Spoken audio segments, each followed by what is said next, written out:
बंधुओं, जय श्री कृष्णा, जय श्री राधा।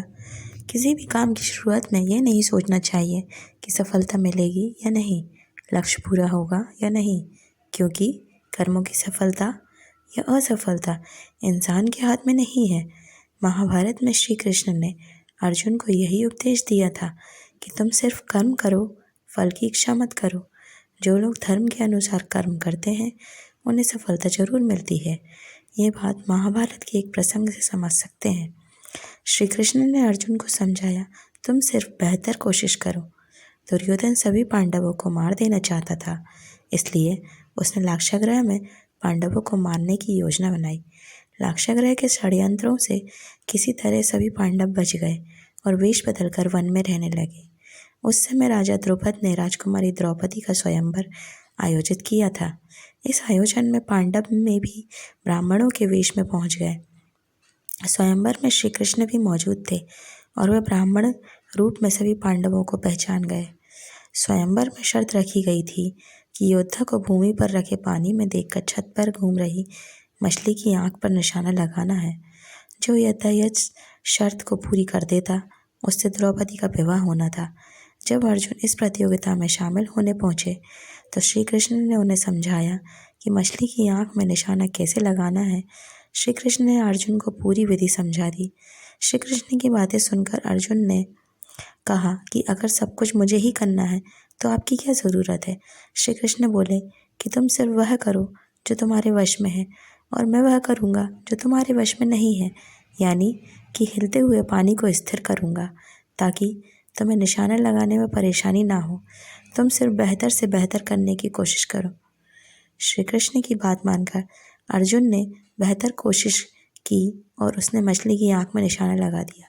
इस प्रसंग की सीख यह है कि हमें अच्छी से अच्छी कोशिश करनी चाहिए।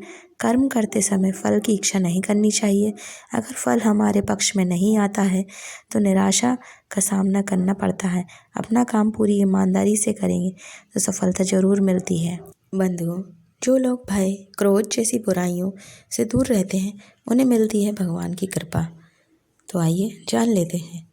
श्रीमद् भागवत गीता के 4 अध्याय के पहले श्लोक में श्री कृष्ण अर्जुन से कहते हैं कि तुमसे पहले मैंने कर्म योग का ये दिव्य ज्ञान सूर्य को दिया था।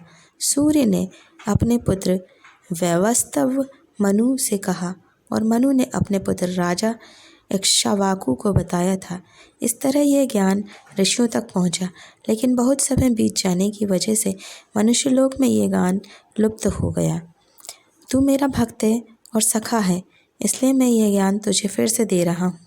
श्री कृष्ण की ये बातें सुनकर अर्जुन ने पूछा कि आपका जन्म तो अभी हुआ है, सूर्यदेव का जन्म तो बहुत पहले हो चुका है, तो ये बात मैं समझ नहीं पा रहा हूँ। आपने सूर्यदेव को ये ज्ञान कैसे दिया? अर्जुन का प्रश्न सुनकर भगवान श्री कृष्ण कहते हैं कि मैं और तेरे बहुत से जन्म हो चुके हैं। मैंने उन सभी जन्मों के बारे में जानता हूँ, लेकिन तू नहीं जानता। मैं अजन्मा हूँ, अविनाशी हूँ। जब जब धरती पर धर्म घटता है और अधर्म बढ़ता है तो मैं अपनी योग माया से प्रकट होता हूँ।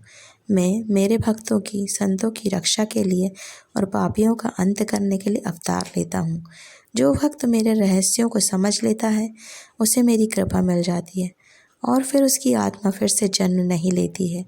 जो लोग भय और क्रोध जैसी बुराइयों से दूर रहते हैं उन पर मेरी विशेष कृपा रहती है। जो भक्त जिस तरह मेरी कृपा चाहता है मैं उसी तरह उन पर कृपा करता हूँ, क्योंकि सभी मनुष्य मेरे ही मार्ग का अनुसरण करते हैं। मनुष्य लोक में कर्म ही प्रधान है।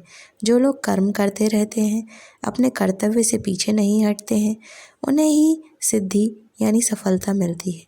इसलिए हर व्यक्ति को अपने कर्म करते रहना चाहिए। कर्मों के प्रभाव से मनुष्य का कल्याण हो सकता है। बंधुओं, अगर ये कहानी आपको पसंद आई हो, वीडियो पसंद आया हो तो प्लीज़ लाइक कर दीजिए। चैनल पर नए हो तो सब्सक्राइब कर दीजिए। बने रहिए ऐसे ही अच्छे वीडियो देखने के लिए मेरे साथ।